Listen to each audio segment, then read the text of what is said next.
Shall we begin? Welcome, everybody, to the Enough to Keep Going podcast. This is episode number 158. This is our GX show for August 27th. I almost forgot the date. 2020. With me tonight, we have Mr. DBQ Hams. DB, how are you tonight? I am doing okay. I think that as everybody gets ready for the start of school, as parents do, I think there's plenty of maybe questions and yes. So no, but I'm glad to be here. Glad to be talking about games. I've had a chance to play some new stuff, and we'll see how many complaints I have in the midst of my raves as well. Oh boy. Okay. We'll see what happens here. But up first, before we talk about the majority of the games we've been playing, we will go with our Pickz Playz, our report out from our last show. This was do console exclusives matter going into the 9th generation of hardware?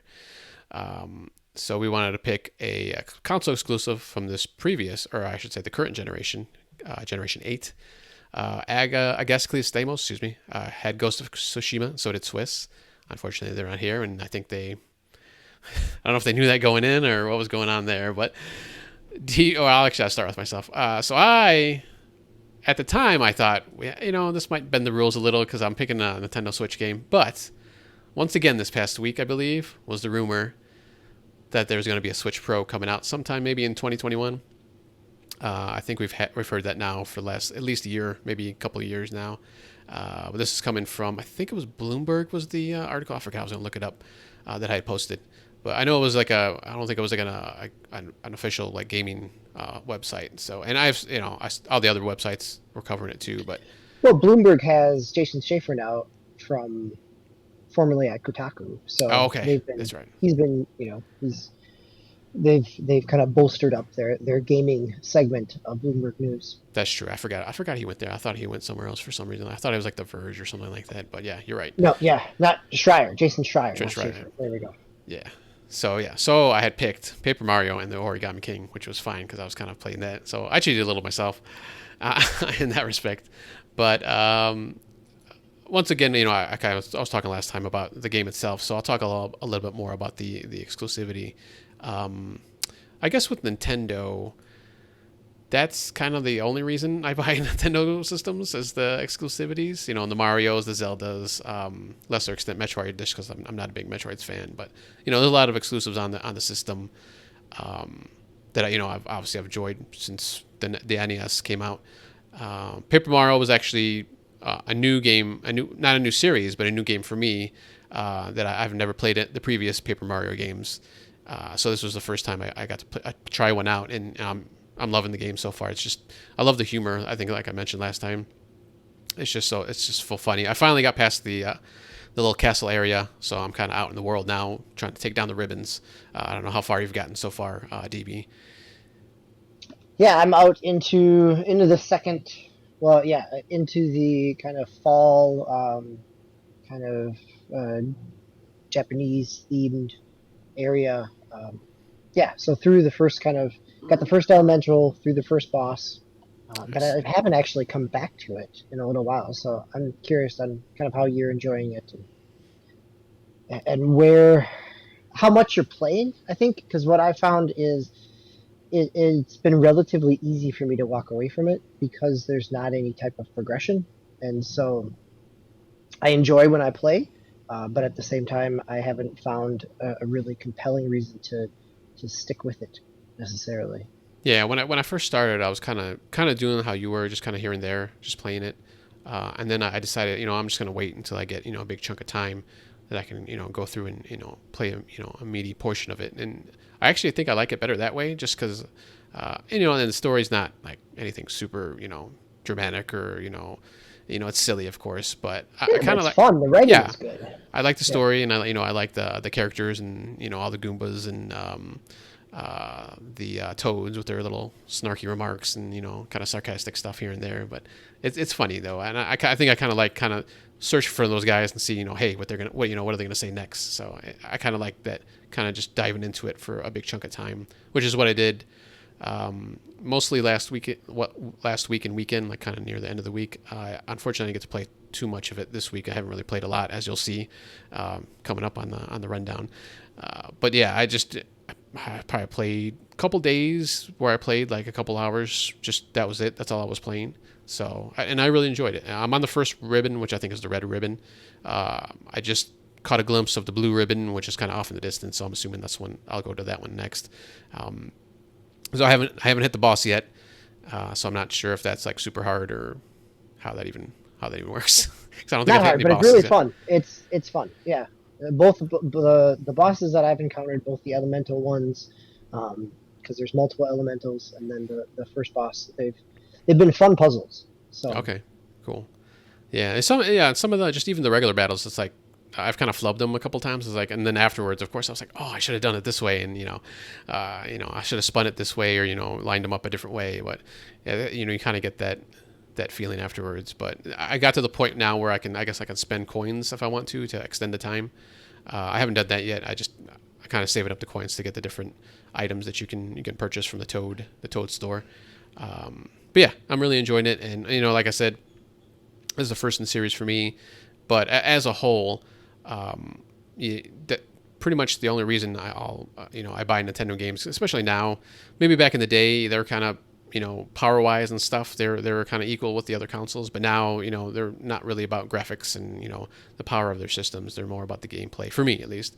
And I still buy obviously I bought Outer Worlds on there, and eventually I'll probably pick up. The Witcher, which obviously is not going to look the best on there, but it's going to be fun to be able to just sit on the couch and play for a little bit.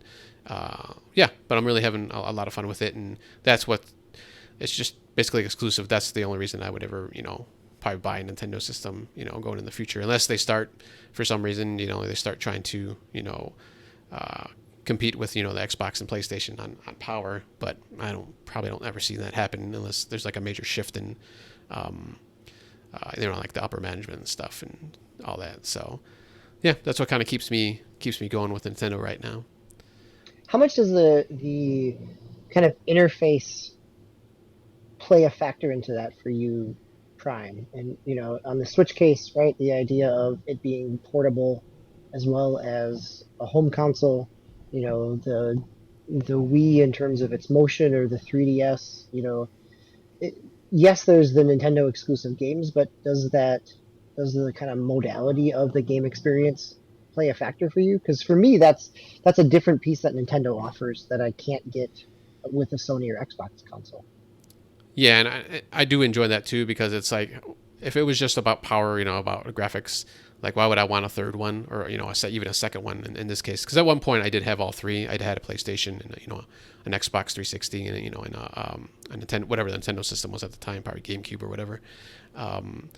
But then as I obviously as I got older, I got responsibilities and stuff. I can't have all these systems, and even if I could afford all of them, I don't think I'd want to, just because that'd be too much. I'm fine right now with just the Xbox and the Switch as my primaries right now. I just flop back and forth. A lot of times I'm playing the same game, but obviously there's exclusives. So, like I play Fortnite and Rocket League, kind of intertwine the two. But when the Wii first came out, I was like, oh, cool, motion control, that's pretty cool. And yeah, it wasn't 1-to-1 like everybody thought it would be or might be. And I wasn't even thinking in that way. I just thought it was kind of cool that you can, waggle around. At the time we didn't know it was just going to be waggling, but you can, I was envisioning, hey, you can use it, as a baseball club or a lightsaber and stuff like that, which kind of came, to pass, but it wasn't, I think it didn't live up to everyone's expectations. And for me, it was like, okay, it's not 1-to-1. That's fine. It's still kind of a cool thing to do, just to,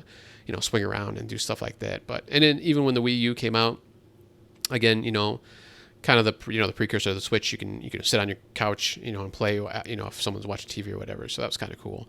And obviously the Switch just evolved into that, and that's even, like 20 times better. So I do like the I don't know what people might say gimmicky kind of parts of the Switch, of the Nintendo systems of late, but I just think that it makes them different from everybody else. It's not just a raw power kind of a thing. Yeah, I would agree as well. I mean, I think that that is something that I've really enjoyed out of all three of those kind of console generations from Nintendo, and the portability of the DS, the 3DS. What got me back into games was the portability of the GBA at a time when I had little babies and lots of other adult responsibilities and not the ability to be in front of a TV all the time. So, I think that that is a nice functionality of it. Um, and you're right. Like if it wasn't that, then it would be harder to justify. Like if it was simply just one more console having ports of everything else, how easy is that to justify? After you've kind of console shamed me on my gluttony of owning all three of them. So I appreciate that kind of subtle dig there. no, Like, no problem. I have adult responsibilities, so I can't do it. Unlike DBQ, who could just buy them all. Just plays Yeah, games all day. that's right. I put my kids off in a boarding school somewhere, and That's right. it's just fine. Ah, Go, please leave me now. I must play my video games. going to military school soon. So Yeah. you have Okay. something a little bit different, though. I do. I do. I went the PlayStation route as well. Um, I had for this, last generation, the current generation, I had picked up an Xbox One back in 2014. Really, it was I had a PlayStation 3 and playing Destiny and Madden on that, and both of them on PlayStation made me realize, oh, I am ready for some graphical upgrades and some power enhancements. And based on where other friend groups were at the time, I went with the Xbox. But a couple E3 cycles later, as PlayStation starts announcing some things, Ratchet and Clank, Spider-Man, No Man's Sky. Those were all things where I knew, okay, at some point I'm gonna want a PlayStation 4, and Spider-Man was really one of those big games that did it for me. I had picked up the PlayStation 4 before Spider-Man came out, but I wanted to go back to Spider-Man because it was one of the big exclusives in the middle of the 2010s that made me decide, okay, at some point I am going to pick up an additional console because I want some of these exclusives. And also the fact that I have spent the last 3 weekends playing some Marvel's Avengers beta that definitely got me thinking in terms of the superhero aspect of things. So I wanted to go back and play a little bit of Spider-Man, both in terms of kind of what hooked me given the assignment, but also kind of how that gameplay compares to Marvel Avengers. And so I did get a chance to kind of go back to it. It's still, it's still an incredibly fluid game. Insomniac just did wonders. I mean, it is. I have enjoyed Insomniac's games in general. Ratchet and Clank. I even remember enjoying some Fuse when I played it. But Sunset Overdrive I thought was really enjoyable. I love the movement there, and the hard part about Spider-Man, Insomniac Spider-Man, is coming back to it. It definitely takes some time to kind of relearn the not only the combat but the swinging and the mechanics of the game because they're not necessarily like Dark Souls complex, but there's a timing, there's a rhythm, there's pieces there where you kind of have to get back into the swing a little bit. And but as I got back into the swing of some of that combat timing, it also made me realize I guess how shallow some of the Avengers combat really is in terms of button mashy. There's definitely, I'll talk more about the Avengers there, but the Spider-Man piece, the upgrade trees, the kind of Batman Arkham like combat in terms of the rhythm and the snap of enemy to enemy, that really kind of helps keep the fluidity and the movement, the flow of a battle going. Um, and I think that that's where Spider-Man feels really good in the combat way. It's the movement. I've always been a Spider-Man video game fan back on the original PlayStation with the Neversoft um, Spider-Man game. That there's something about that ability to kind of swing around, move through a city, and enjoy kind of that freedom as well. So that's where I landed on my assignment.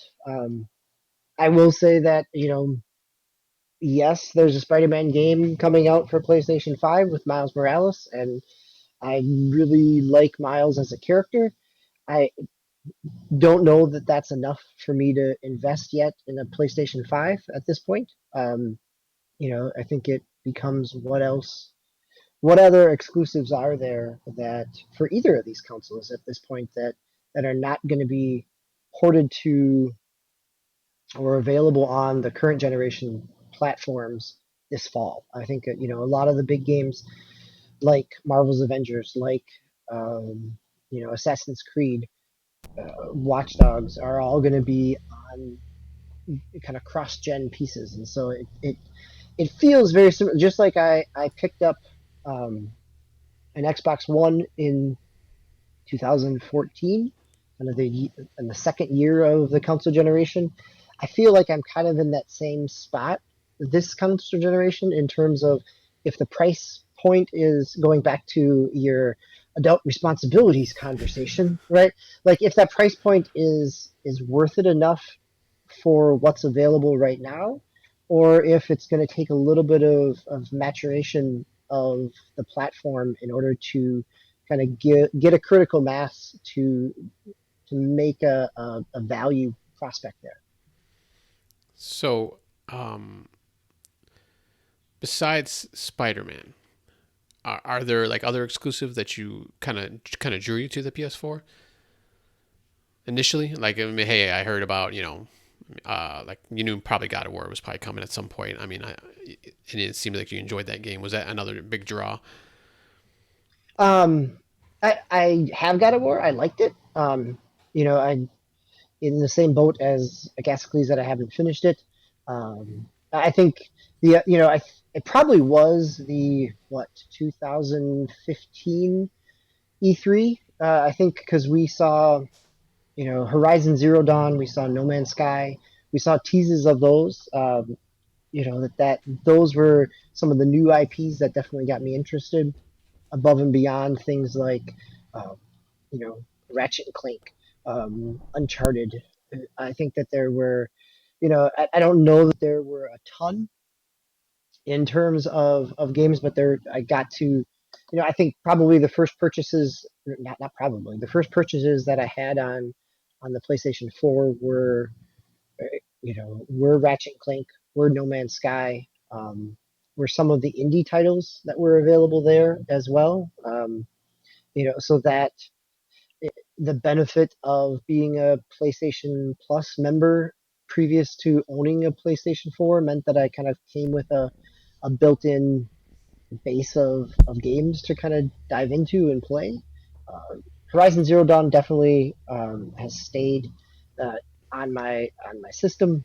I think I've talked about MLB The Show multiple times on this show on the podcast, so that's definitely another what was a previously console exclusive game for MLB The Show, Yeah. which now, last spring they announced, or last fall they announced that it would be coming kind of cross platform in some variety. We don't really know when, but um, so that kind of changes some of that dynamic for me as well when it is now going to be, some of those games are going to be cross platform. Was is the new Spider-Man, the Miles Morales one, is that only PS5 or was that coming to the PS4 too? Right The now, it's same. only on PlayStation 5. Okay. What we've seen. And I think the other aspect of the PlayStation was that idea that it was coming with, the VR was coming to it. As you see the PSVR back behind me, Yeah. that the idea of kind of a plug and play VR was definitely something that has been enjoyable and interesting, and it must have been. It was around the time that Skyrim came out for PSVR, so fall of 2018, I think. Um, No, fall of 2017 is when I picked up um, No Man's Sky, and not No Man's Sky, but PSVR. Yeah, it was the same year that we picked up the Switch, so it was Okay, 2017 that I got PSVR. So nice. Yeah, Spider-Man was that was a strong one that I almost got a PlayStation 4 just because I always loved the older Spider-Man games. So back on the PlayStation, I was kind of bummed when it was an exclusive, but that happens, I suppose. In that game, is there parts where you can just like kind of swing around the city, just like in the old games, or is it more linear? no, it's pretty open. I Yeah. mean, as you swing around the city, you may get you'll get kind of calls on the police scanner or kind of missions that pop up, patrols that pop up. Some of those are some of those you'll see on your map, and some of those will kind of pop up organically. I mean, they are scripted or generated, but you will discover them as you kind of maneuver around through the city as well. So yeah, Okay. there's definitely, you know, it it took me a while when I first played it to even get back to the story because I just kind of started, swinging and seeing where I could go and kind of, grabbed onto a few side missions along the way, and then realized, oh yeah, I gotta go back and progress the story. So yep, there's definitely that freedom there. Okay. Cool. Well, let's keep you actually on the mic since you mentioned Marvel's Avengers, and believe that's your first one on your list here. You played it on actually both systems. It looks like PS4 and Xbox One. Tell us a little bit about Yeah, that. yeah, no, I talked about this a little bit 2 weeks ago because I had just played the kind of pre-order beta on PlayStation 4. Then the week after, I continued to play on PlayStation, finished out all the quests, unlocked everything, did a couple of different um, Warzone missions with other players. Found a few kind of bugs and freezes along the way, but that's the benefit of a beta. Yep. Um, so kind of completed the map, got close to the power level cap of the for one character, not for all characters. Um, did the secret mission a couple different times actually, and then this past weekend I played on Xbox One X because I was curious what it looked like in 4K and how it ran. It makes the Xbox One X pretty loud as well, right? I mean, I think that I had talked before about how it really sends the fans going, kind of in the same way that God of War or No Man's Sky does with the PlayStation 4 Pro. Definitely a lot of fan going on there in terms of, but the same was true on the One X that I was as I'm going through levels that is really up and spinning. But yeah, when I got through, I was actually kind of disappointed not in the game, but in the fact that the beta was so limited at the end of the second weekend, right? Like I had finished off everything. I didn't really feel like going back to run all the, to go through the missions multiple different times with every character. I'd gone back to some of the bigger missions because there are some kind of side areas where you can go off and explore and find some other chests and kind of navigate through the world a little bit, which is actually a lot more fun than some of the more tight corridor kind of bunker missions. So it kind of breaks down, at least in the beta, that you get some levels which uh, they're not quite Destiny Strike like scope, Mm-hmm. but you are kind of moving through a couple different phases in a more open space that you've got you've got a objective on your map and you're kind of moving to that. There are some side objectives or things that you can kind of go out and explore. You get to one space and it usually opens up another objective on the map, and then it often ends where you're headed down into a lab or a bunker or something, some type of enclosed space as well. So there's kind of a couple different phases for some of the bigger ones, and then there's a series of kind of small war table missions as well, where some of those are over in like 5 minutes, 10 minutes, depending on how quickly you kind of blow through them. And at first I thought, oh, that's, it feels pretty limited, but kind of playing through a couple of them and thinking about it within kind of the rhythm of the game between bouncing between a story mission and a short little battle and a more, open ended landscape. that the short little missions are a nice way to kind of quickly jump in, grind a little bit. Maybe you know get a couple chests, see what kind of give your character some experience, maybe get some new gear or materials for kind of leveling up that gear.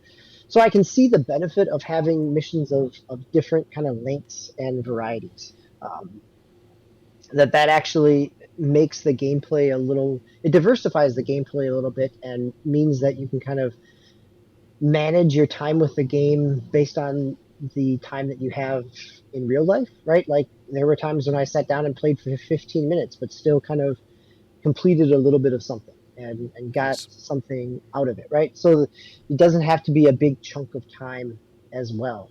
Um, that said, I think the complicating part of Marvel's Avengers is all the different kind of resources and currencies that are there. I mean, it definitely feels in that same kind of vein like Destiny in terms of there are a variety of different resources are needed to level up uh, the different gear that you have. So your chest armor is going to take a certain type of resource, and your arm, you know, gauntlets or bracelets are going to take a different type of resource, and those Mm. resources may vary by character as well. So that Ms. Marvel's arm bracelets take a different resource than Iron Man's gauntlets, right? So there's a lot of kind of resource collection that is going on there.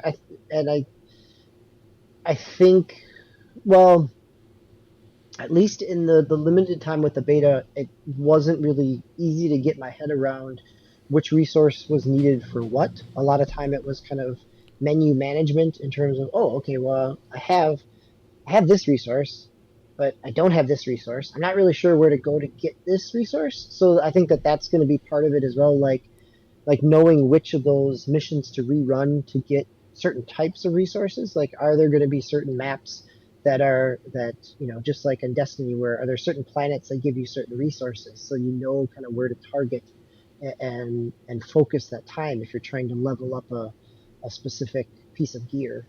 T- And then the other aspect of that within a beta piece or within the game itself, within a loot game, is how much do you spend leveling up a piece of gear when you're not at a max level and you know that right around the corner is going to be a more powerful something as well. So there's this kind of push and pull aspect of how you spend those resources as well. So, like when you're doing like the mission select screens, does it, or I don't know, however it shows you the missions, does it tell you like what's in that mission, like what you can get, or not really, like what kind of sources you can get, materials you can get, Um, or is it? I I guess easier maybe way to say it is it easy to find everything, easy to find these materials? It wasn't for me, but maybe means I'm missing something. Like there is a way where you can look to see what the modifiers of a mission are, like if there's certain types of damage that are going to be more prevalent, or you want a certain resistance.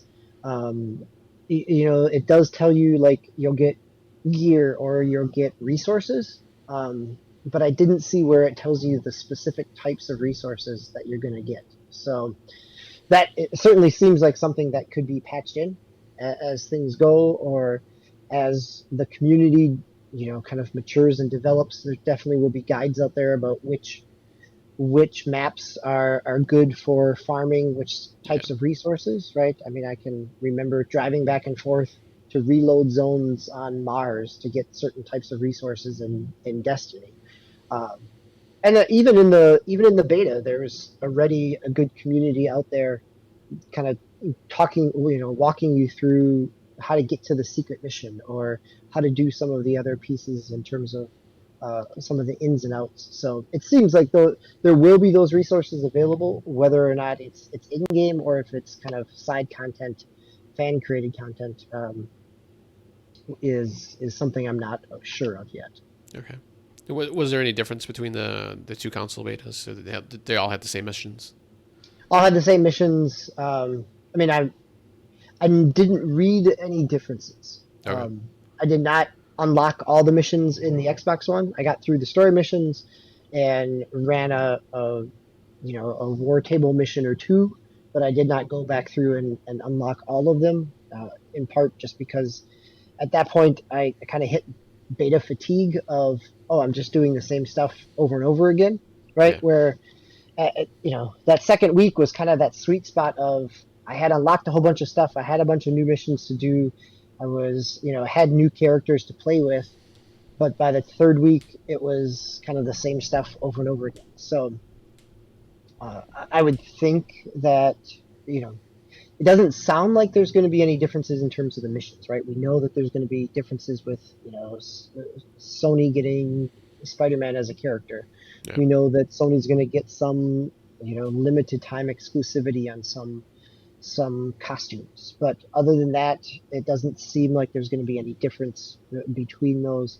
There wasn't even, not that I'm aware of at least, I didn't see anything out online about any type of kind of, you know, special, limited time mission that they, unlocked for the last day of the beta, right? I'm thinking about, there are, this weekend, right? There was a limited time uh, Call of Duty Warzone mission that kind of coincided with the Black Ops Cold War announcement. There's been times in the Anthem beta where they had the big kind of world event happen, that they encouraged everybody to kind of funnel into.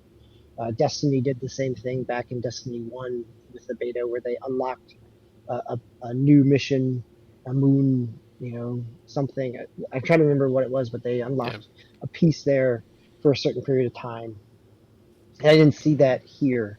It is some of my criticisms from 2 weeks ago still hold in terms of the combat still feels kind of button mashy, and eventually I got used to it, right? I accepted it for what it was. It wasn't kind of the rhythm of Spider-Man, the fluidity that I was talking about before, but there is a little bit of nuance to the battle system in terms of dodging or counters. The Okay. further you get down on a skill tree, you can do a little bit more. And so that unlocks some different types where you're stringing together different types of combos. It feels very much kind of in the, you know, in that kind of original series of God of War in terms of the type of combat. Okay. Um, so, but at the same time, there's also it feels a little mushy in terms of when you're in a big group of enemies. Like a lot of times, I'm just you know I'm swinging the punch button or I'm shooting at stuff because I know that it's going to kind of lock on to something. It doesn't really, you're oftentimes surrounded by enemies, and it isn't always clear when you're snapping from one to the other or if you're in the right hitbox area to catch the enemy that you're trying to. There's been times when I'm trying to hit a big enemy, but I'm at just a little bit of the wrong angle and I'm catching one of the lesser enemies off to the side of him as Yeah. well. So, yeah, I mean, I think that's, I it ends up feeling like a brawler more so. Okay. Yeah, that's what I was gonna ask if it was more brawler or like Yeah, with just a little bit more advancement. I'm assuming yeah. I more mean, things that's to not do. I would necessarily. say. Yeah, it's not necessarily a bad thing, right? I No. mean, brawler combat can be really fun. I think the characters I enjoyed the most were Kamala Khan, the Ms. Marvel, and Black Widow, because of their kind of brawler combo esque. I didn't. I got used to Iron Man, but the flight of Iron Man actually, is fine. But I actually enjoyed the flight of Anthem. Feels a little more. I don't know. There's a little more kind of fluid motion to it. Between getting to hover and speed off and kind of come back around, I got better at that with Iron Man, so I can see where there's maybe a little bit of a higher ceiling in terms of a skill gap with Iron Man. because you can, if you get good with kind of the hover, speed off, spin around behind somebody, shoot them, and then come in for a combo attack. Certainly, there's some nuance there. The Hulk is the Hulk. Um, he's I, he's probably not. He wasn't somebody that I enjoyed nearly as much as I thought I would. In part because he's a big brawler, but not nearly as doesn't feel as nuanced as um, Kamala or Black Widow. Um, Does, it's does it seem like they depowered him a little bit? Like he should just like run through people, but he's not really, or is it oh more? yeah, I mean that's a criticism complaint that people have had online about this. And in part, it makes sense because everybody has to kind of go through that same kind of power progression, so they Yeah, can't make one character kind of over powerful. You can still, everybody has kind of heavy attacks. Everybody has kind of a rage meter or aggression type of something that kind of puts them into a more combat state. Um, so there's definitely those pieces there where they do have some balance, but at the same time, I also felt like they all played a little bit uniquely. okay. I could see where there was, it it was fun to learn the nuances with all of them. And then when I played the third weekend on the Xbox, I really kind of sped through the missions because I had spent so much time the weekend before getting a handle on the combo system, getting a handle on kind of the indicators for when to dodge, where enemies are coming from. So it definitely, it grew on me over time. Um, all that said, I don't know that I'm going to keep my pre-order. And I think it is it, in part because I don't know that I will have the time in the beginning of September with the start of school and everything else to spend the amount of time with it that I would want to, um, and also in part because I'm curious on what the actual depth in the game is, and if it comes out, if there's good reviews, if I find out some more information in terms of what's all there, it certainly feels like I'm gonna get it at some point. But whether I wait a little bit and get it when the game is a little more mature, when the gameplay maybe is a little balanced, when there's always bugs in a live service type of game, and Yeah, so if those get ironed out a little bit, I think it's a really fun experience. I could see that there's work that still needs to be done. I think that some criticisms about it in terms of it being overly complicated in terms of the different resources, things like that, are things where once you dive into it, you're probably gonna, you'll get into a rhythm and you'll understand what you're doing with those. It's just gonna the learning curve, like any of these kind of division, Monster Hunter, Dauntless, all of these types of games, right? There's layers on layers in terms of types of systems, and so it'll be good to. It's a game where you're going to have to kind of live with it to really get the full scope of what it can be. yeah, and I guess at first when I heard about this game and how it was more like a service game or more like a Destiny game, I was kind of like questioning. I was like, why would they do that? But then if you think about it, like if you followed the comics like I did, back in the day and up to a certain point, I stopped reading comics a while ago. But there's a whole like slew of different heroes that have come and gone in the Avengers. So technically, I mean, they could keep going with this. They just keep adding characters, and it sounds like each character plays different. It's not kind of samey as far as I can tell, or as far maybe as you could use Yeah, it. at least it seems like there's some archetypes. At that some of the data mine stuff that's been out there, it's hinted at maybe 15 other characters that they have planned, and in those characters, some of it definitely feels like you're going to get some, in the Smash Brothers aspect of shadow characters or echo characters type of thing, where you're going to get War Machine for um, for Iron Man, Right. She-Hulk with the Hulk. You're going to get a different a different Hawkeye, another one there. So there are other characters here that probably will. There'll be what I would think is, there will be almost character classes, character archetypes, and then you're going to get people who fall into those different kind of combinations. Right. Okay. Yeah, I think I'll probably pick it up within, if not on release date, probably within the first week or so. And it's coming out September 4th, I believe.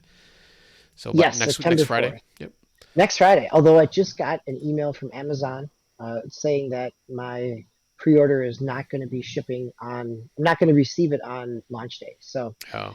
Hmm. so we'll see. I don't know if this is similar to Final Fantasy VII remake where there were some delays in the supply chain channel, Yeah. or if it's simply just a matter of kind of say hedging their bets to say that it might not come right away given everything else going on.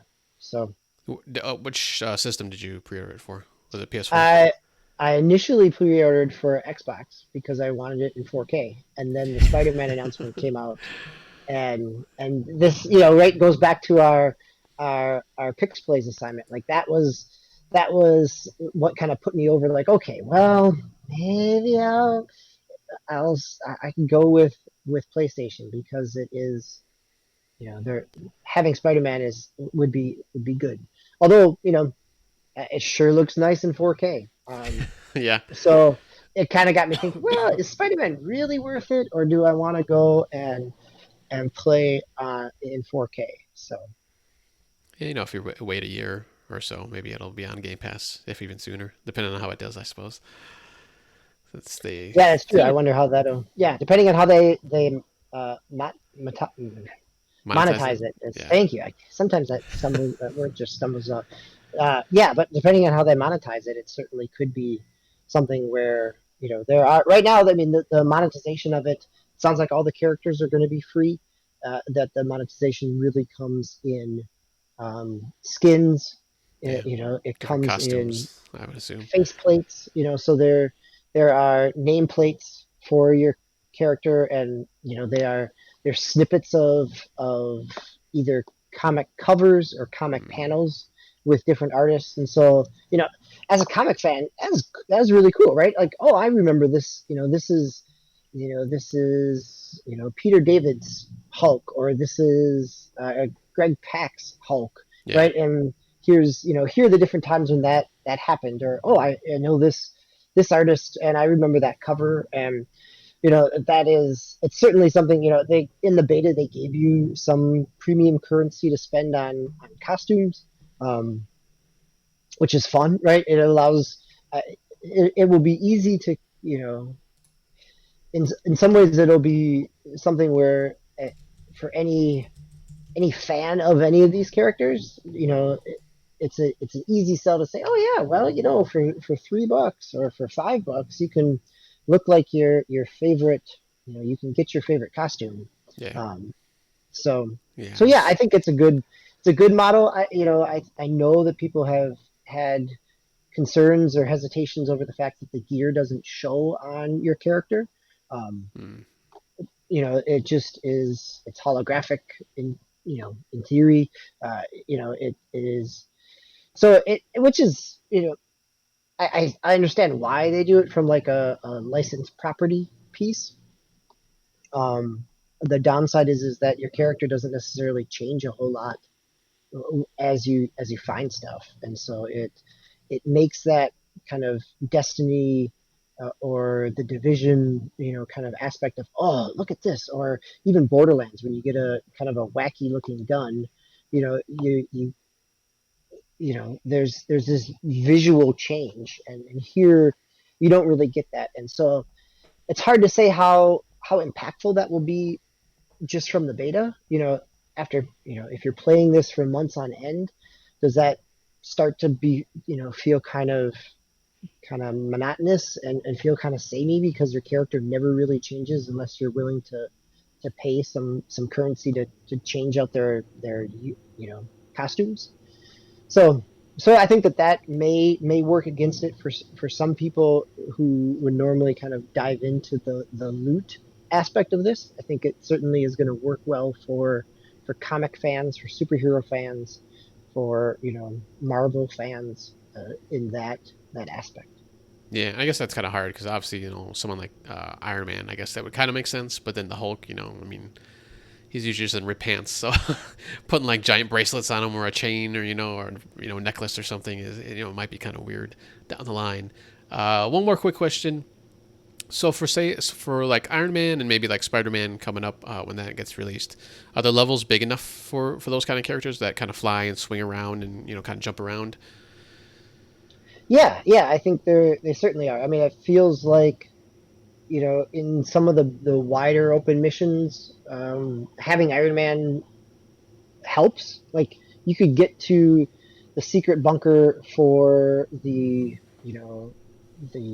hidden mission a lot quicker and easier as Iron Man. Oftentimes when I played a couple of those missions with other people, Iron Man would be way off in some other spot or up ahead as the ground characters are kind of running through spaces. Hmm. So yeah, there's a lot. It definitely is big enough in those open areas. Iron Man doesn't really work so well in kind of the bunker missions. Um, in terms of that kind of free flight aspect, Right. he does work well in those missions in terms of the kind of quick evade if you want to kind of quickly get from one end to the other, within a confined room. So so there's it's functional. It works. It's not necessarily the kind of open world swinging that you get from like Marvel Spider-Man game. Right. Okay. Cool. Yeah, I'm definitely want to check this game out.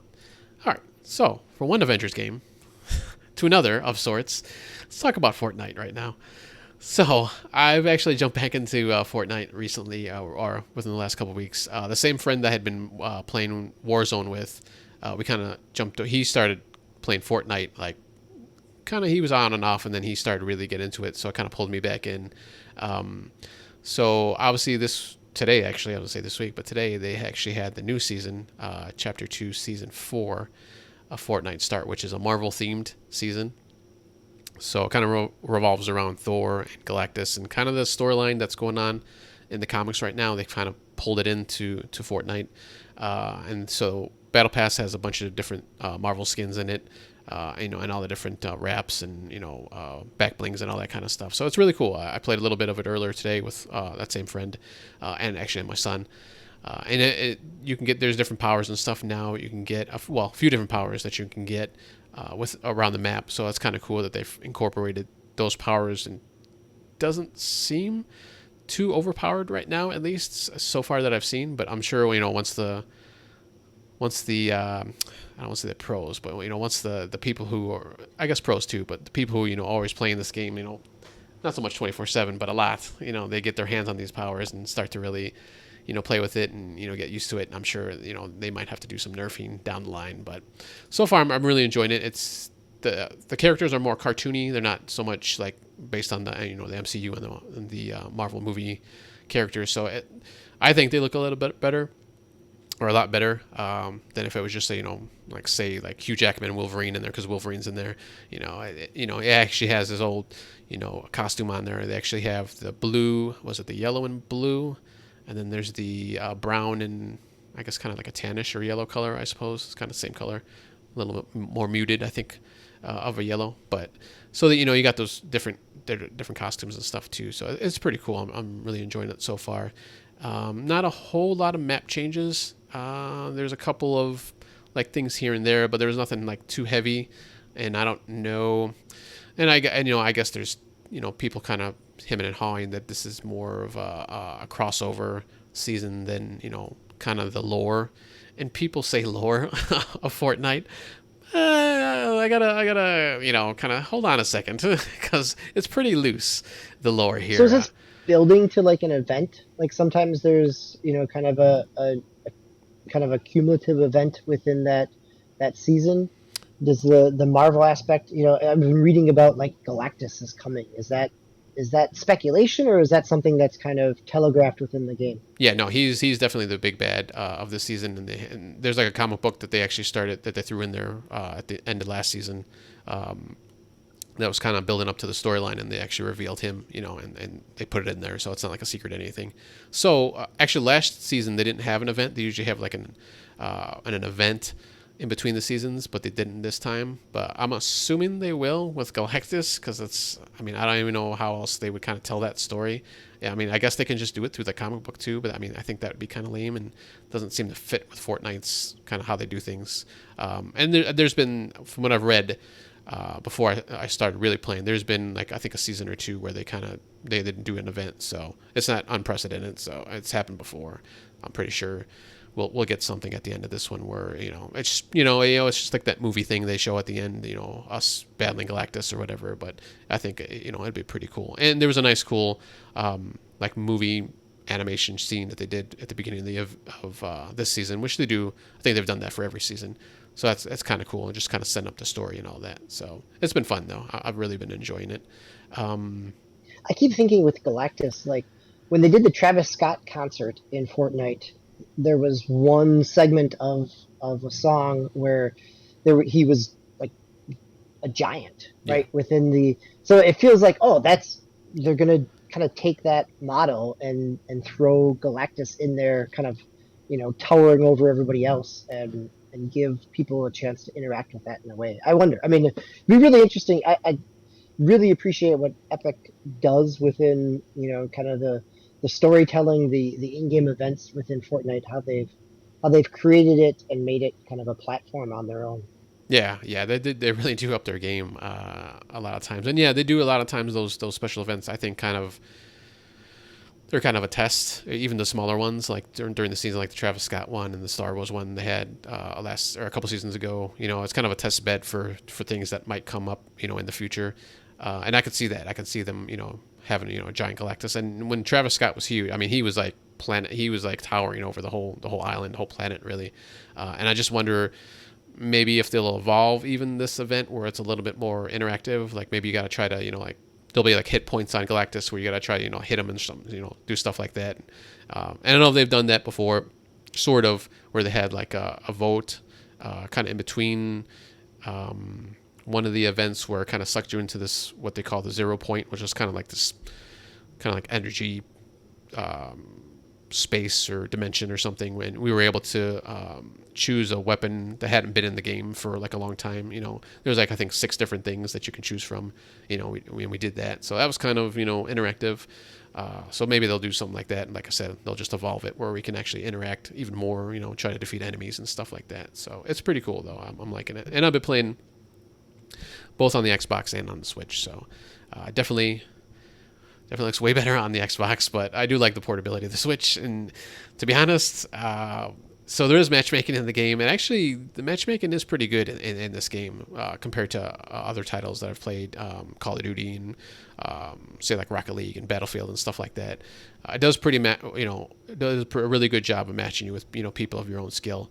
But when I'm on the Switch, I seem to win a lot more than when I'm on the Xbox. So I think they kind of, they say, hey, this guy's on the Switch. Let's, put him down a couple levels maybe and, give him a chance. So, but no, that's fine. I have fun. It's your ego boost when you need it. That's Right. right. I think they just like pound you with like all the pros or whatever, and then all of a sudden they're like, oh, here you go, here's a win or two for a little bit, and then they throw you back into the deep end. But I've been having fun though. It should be a cool season. Hopefully there's a lot more. I don't want to say changes, because there was the one season where they had like kind of changes like every week, and I don't know why, but that seemed a little bit more.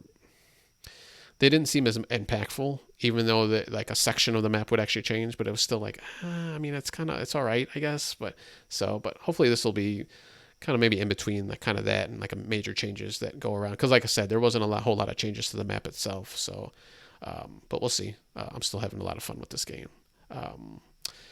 You have been playing an Xbox One exclusive, Battletoads. Yes. Speaking of brawlers, because we were talking about Speaking brawlers of, earlier. exactly right. It very much is a brawler. Yeah, I'm only a couple levels in. I played it solo, and I've also played it with my son, kind of couch co-op. It is certainly more enjoyable with people than it is solo. Can you? Is Um, it four max or? it's three max because Oh, there's three only three max. toads. Yep. Oh, okay. But it works. It's a neat. They do a neat thing where you can kind of swap between the different toads, even if you're single player. Um, Okay. so you don't end up. You don't have lives. You have the three toads, and so you kind of get three lives. You can, if somebody goes down, eventually, if you're playing long enough that they'll kind of revive, and then they'll cycle back in to that selection. If you're playing, couch co-op, you can revive each other on the screen. But if you die completely, you still only have the three toad lives to kind of make it through. Um, First level, it is. I want to keep playing it. I may turn down the difficulty just to kind of see the story because it feels like a cheesy Saturday morning cartoon, and it intentionally so. The art style I'm enjoying because of that cartoony look. Um, it is, some of the comedy hits. Sometimes it doesn't. It does. It has a nice hook in the beginning in terms of getting you back into the Battletoads world, and there's some funny moments there.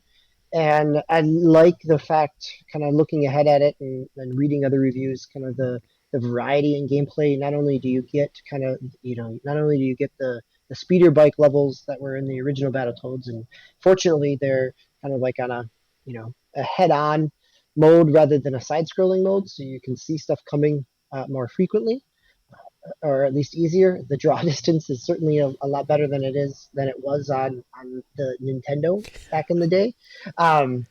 But then they do a little bit of kind of platforming. They do some kind of almost twin stick shooters. They do a number of different kind of smaller pieces to kind of mix up the gameplay as well. So gameplay's okay. It's got some juggling to it. I thought the gameplay in terms of the brawler gameplay aspect, I enjoyed more in Streets of Rage 4. Um, but there's definitely, there are the dash move, it works kind of as an escape or dodge. There's heavy attack, light attack, there's some juggles. It's got kind of all the right pieces to it. And each of the three different toads play a little bit differently. A heavy, a fast, and kind of the kind of average uh, toad as well. So yeah, there's some differences. It's $20. It's free on Game Pass. It's a game that I'm glad is on Game Pass. It's fun to pop in. It's the equivalent. And it kind of felt this way about Streets of Rage as well. Like it's the game that I put a few quarters in every now and then, right? I'm not going to sit down and play through the entire thing in one sitting, but it's a game that I'm going to play a level here, I'm going to play a level there. It is. I'm going to spend $1 and move on. When I get to the mall the next time, I'll play it again at the arcade. It's that type of. I'm. So yeah, it's fun, but it isn't drastically changing the genre or trying to do something different with it. It doesn't really feel, it feels somewhat safe in that regards, and I don't necessarily make it doesn't mean it's a bad thing. And the fact that a Battletoads game got made at all doesn't seem very safe to begin with. Um, so so it's kind of fun. I mean, it'll be interesting to see the responses, what the response is. The response has kind of been all over the board. Like some people have really enjoyed it, some people have thought it is very middling. um, Hmm.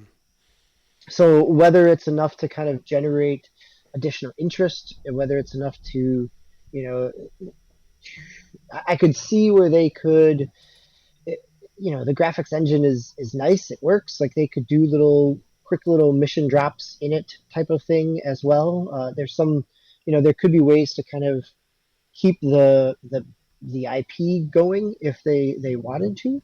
Um, so we'll see. But yeah, it's all I just find it nice. It's nice to have a couch co-op game to play, right? It is, there's that aspect of it. It is, and maybe that is very much because I grew up in the mascot platformer era, when there was a lot of couch co-op or pass the controller, um, and so there's definitely a little bit of nostalgia talking in terms of why this game still kind of hooks me. Um, Given the fact that when I've asked my son to come back and play again, he's like, no, that's okay. So yeah, right. I mean, I think if you have some exposure to the IP, you or have some fondness for it, it will resonate certainly more than if this is your first experience with Battletoads. And this was kind of developed by Rare still, right? In another studio. Yeah, this is a rare That's game. right. Yep, Okay. All yep, right. very Yep. much. There's even some you know Sea of Thieves in jokes in there as well, and so yeah, it's got a it never takes itself too seriously. Are they in the So same universe? uh, Battletoads and Sea of Thieves. yes, that is exactly. You're just far future. Sea Yeah. of Thieves servers have become much more popular in the rare universe. Yes, Yeah. the rarer verse. I'm trying to remember if I don't really remember playing the original one. I mean, I probably did, but I don't know. I know it was like supposed to be punishingly hard though, the original one. Yeah, it was one of those where like you rented it and then you were glad to return it because you Glad you probably didn't got buy it. frustrated with it. Yep. Yeah. All So right. and this feels very much in that same vein. Like it's a good rental. It's not something that I don't know that a lot of people will probably put money into. If it wasn't on Game Pass, um, yeah, I don't know what that player base would look like. Yeah, I was gonna say it's a good Game Pass game basically. It's good. All right. So real quick, I'm going to talk about Rocket League. For some reason, I don't know why, I really got back into Rocket League lately within the last couple weeks. Once again, playing on both Xbox and Switch.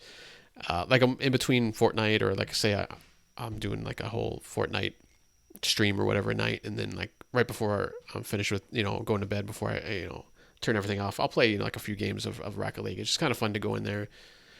They're like 10-minute round games at the most. Sometimes a little bit longer if you go into overtime, but for the most part, they're about 10 minutes, so it's not super long time.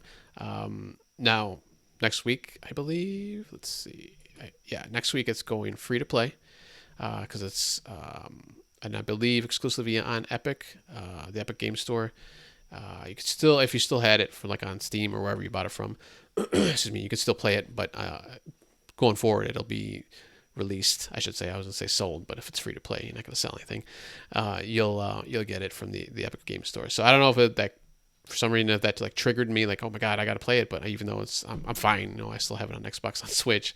Nice thing about that though too is they're giving away a lot of the DLC and stuff they released beforehand, like to all the legacy players when that does go free to play. So that's kind of nice.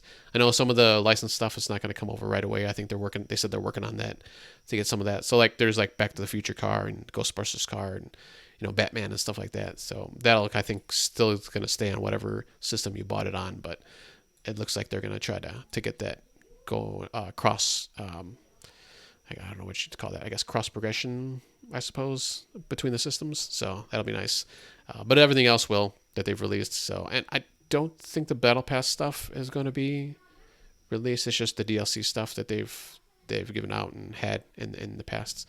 So I think that's only been about maybe 2 years now that they've doing the Rocket League pass or the Rocket Pass.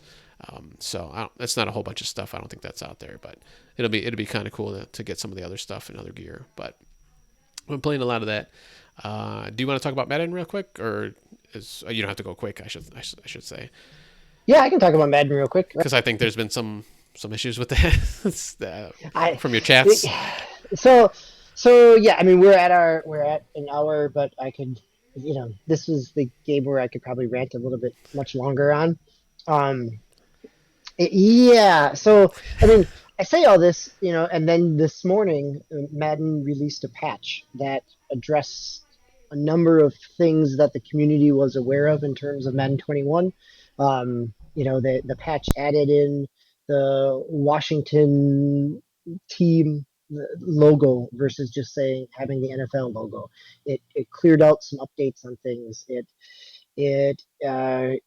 increased, there was a small patch at the end of last week on the PC that increased a little bit for some of the loading times and menu times for Ultimate Team, which are really kind of slow and laggy. Um, it has, I mean, it hit a number of other pieces. It fixed some graphical glitches in the yard, and in head to head where characters or parts of the field weren't necessarily loading in. Um, it kind of got a couple of things. There's been some images around of rainbow face coach that you can make that it got some of those graphical glitches is out. It corrected some spellings like the C hacks, um, in some screens. So it hit a number of the things. The glitch that I shared with the Discord community last night, in terms of kind of a really bright white screen and kind of only the helmets and some body outlines. Sounds like other people have had it. There's an EA help ticket about it. There's been comments on Reddit about it. Doesn't seem to be really prolific because there's not a ton of them out there. And some people think it might be related to something in the away uniforms that trigger it, that kind of maps the white over everything. I don't know. But it would kind of come and go during my Face of the Franchise game. So uh, Face of the Franchise is a new story mode. I mean, they did Face of the Franchise last year. It's back. Its kind of big selling point this year was that you start in high school and pick a college, out of like a dozen colleges versus four from last year, and then you get to the NFL and you kind of have a story in there as well. So that's one of the additions, and the other big addition is the yard mode, which is kind of a 6-on-6, 6-on-6, yeah. Um, and it is a little smaller of a field. You have fewer plays. It kind of plays like almost like a backyard pickup game. You can hike the ball to anybody. There's a timer, a Mississippi timer for rushing. You can pass multiple times behind the line of scrimmage, so you can come up with some kind of trick plays. It feels like it should have some over exaggerated hits. It should have some, a little speedier things, like almost feels like there's a blitz, an NFL blitz aspect to it, but it plays out like the rest. The physics are still Madden physics, so Yeah. you're still passing and catching with the same kind of skills and accuracies and things like that. And you're creating a character, which is part of its big hook here, and playing alongside other NFL characters. You're creating a character based on archetypes, whether it's running back, different real players, running back, quarterback, wide receiver, or tight end, or defensive player, and then you play both sides of the ball. Like you can be a linebacker slash wide receiver, or a cornerback and a quarterback, safety type of thing. So you're playing both ways. I I played a couple games of it. I get what it's trying to do, and I liked it initially, and then when I was looking for it to play a little bit different than just Madden, um, I kind of lost interest in it. Like, if it had a little more over exaggeration, then uh, I could see where it could hook me. I could see where it could hook me if I was playing with a group, right? Because it almost ends up playing like a class based multiplayer game, because somebody's gonna, you level up as you play. You level up the character archetype that you're playing as. So if you're playing with a group of friends, maybe somebody has a really leveled up defender, somebody has a really leveled up quarterback, and then you kind of mix and match that team in such a way that can, be more successful and play your roles well. The Face of the Franchise mode is super scripted and a really cheesy story. I mean, I have played I actually enjoyed Longshot. It didn't really, you never really played a lot of football in Longshot. It was a lot of kind of mini games, timing based things, but the story was actually pretty good. Even last year's Face of the Franchise story was pretty good, but it was really short. But the benefit of last year's was that you got drafted. You can get drafted by multiple teams depending on how you do in the NFL Combine, depending on how your skills rate. You know, I played it multiple times. I got drafted by different teams. People online got drafted by different teams. It seemed like maybe there was 5 different teams that you could get drafted by. This year, it's specifically scripted that you either get to choose your team based on your favorite team or your fan base, or you let the draft pick, and you automatically to a T. I mean, you only get drafted by the Bears. So, for some people, let's say Osiris Prime, that might not be a bad thing. So And well, I actually, don't know. since I was a quarterback, it made a whole lot of sense. Like, oh, okay, the Bears are going to draft me. That's great. But then as I was reading online and listening to other people, everybody got drafted by the Bears. So there are things. It is completely scripted in terms of it doesn't matter how you play. You're still going to get benched. You're still going to get injured. You're still going to get, not. You're still going to get passed over. There are. It's not based on like it was possible in long shot. It was possible last year in Face of the Franchise to not get drafted or to because of how you played. So there were multiple paths through those games, and in this one there's really not. And knowing that really kind of shut down my interest in the story mode. Like if I'm not choosing a path, then I might as well just go play regular franchise. Yeah. So I'm about, I'm in the year 3 because really you maybe play 2 or 3 games each season in the NFL. I got to the NFL, played through my rookie season, won Rookie of the Year, won the Super Bowl, and then it sims you ahead into season 2 where you're smack talking with your division rival, the Packers, and you play the Packers twice, and then it sims you to season 3 where you have to beat the Packers twice again. Right? I mean, so I get it's hard to tell if the limitations here are COVID related in terms of how much time they didn't get to spend trying to if the storyboarding of this on paper was a whole lot more than what they could actually put together in time for the release, or if this is what they were actually trying to get to.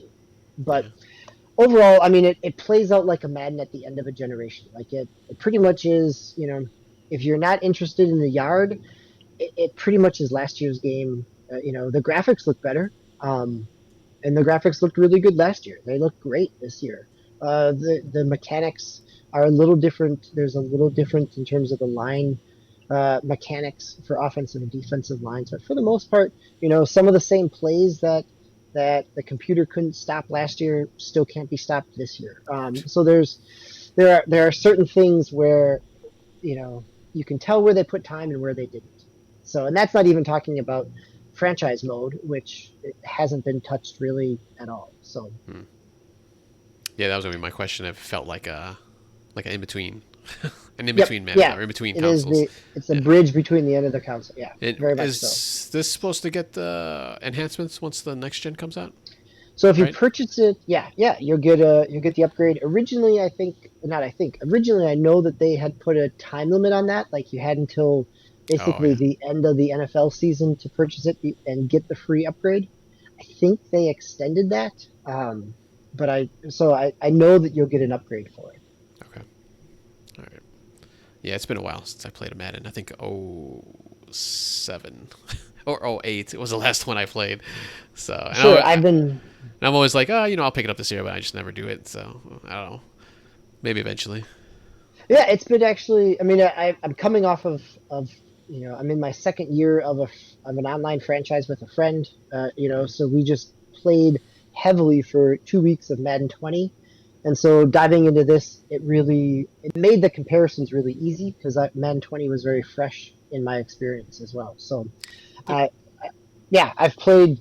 9.5 hours of my 10-hour trial. So played a little bit on PC as well. Had it crash, lock up a number of times on PC, but that was before this most recent patch. So Yeah. it's definitely something that they can work on and improve. But whether or not there's enough new meat there to make it worthwhile for somebody to upgrade if they already have 20, I don't know. There's, there's nothing that ever carries over like from the previous games, is there? Like even in the franchise mode or anything? No, there's not No. like a no. The closest they ever got to that is when you could, move your NCAA team into the NFL. You could take your player or your draft class. Uh, they did that in multiple generations, but no, there's nothing that it's a fresh wipe and a fresh start, and it's also just as easy to go to user created files in Madden 20 and download an updated roster for this season and keep playing. If you're looking at Madden for the franchise aspect right now, they have not added anything that makes it any different. They've said that there's going to be kind of trickling out of some franchise upgrades and enhancements, but we'll see what those look like. Okay. I'm still surprised that they don't. I shouldn't say surprised. I guess it just surprised me a little bit that they don't do some kind of subscription or do something where it's just it's just a base game and then they add on to it every year. I mean, maybe they'll do that this coming generation. I doubt it, but I'm assuming it's selling well enough that they don't need to do that each year. They don't want to do that because it's gonna they'll lose revenue on something or other. Yeah, it certainly seems like Madden Ultimate Team, the card based aspect of it makes a ton of money. It almost seems like they certainly could give you kind of a Madden Light type of version where you just got, you got Ultimate Team, and then you would, you couldn't play you couldn't play online, you could play online against other people, but you couldn't play like, franchise mode or the yard or the face of the franchise. You could Yeah, just do Ultimate Team, and then they'd make their money back in packs, and it would help populate the player base, which might actually be this if the launch of this game hurts kind of the Madden player base, I could see that may be a consideration going forward of how do they, in order to keep people engaged in Ultimate Team in terms of the online aspect, do they need to create a lower barrier of entry? yeah, So yeah, I mean it's not quite Anthem level of glitchiness and problems in terms of the pre-release piece, but man, I mean, having just come off of a year of EA Access or EA Origin Pro, the whole, you know, 10 days early trial or 10 days early access to the full game if you're an Origin Pro member really has not done EA any favors. Like yeah, putting it out there and then still planning on a day one patch when you have social media, Twitch, streamers playing what is ultimately not the version that will be on day one, but is the version that is out there. Seems like just a, a real poor decision on EA's part in terms of day one should be the first day that people can get playing it. Like the first day that it's going to go live online and on Twitch, that should be what you think of as day one. So yeah, it is. It's Madden, right? You know what you're getting, and this year you're not getting much new. not much of an improvement. So and that officially comes out tomorrow, correct? Yes, August 28th. Yes, Yeah, yep. You could EA Access had it 10 days early, or they had it last Friday, and it's 7 days early. If you bought the MVP edition, you got it on Tuesday, and and then tomorrow is the base game. So even the people that paid $100 for the MVP edition still were playing with the non-patched version. So hmm, yeah, it's weird. yes, some problems and controversy there Yeah, within the Madden community. yeah.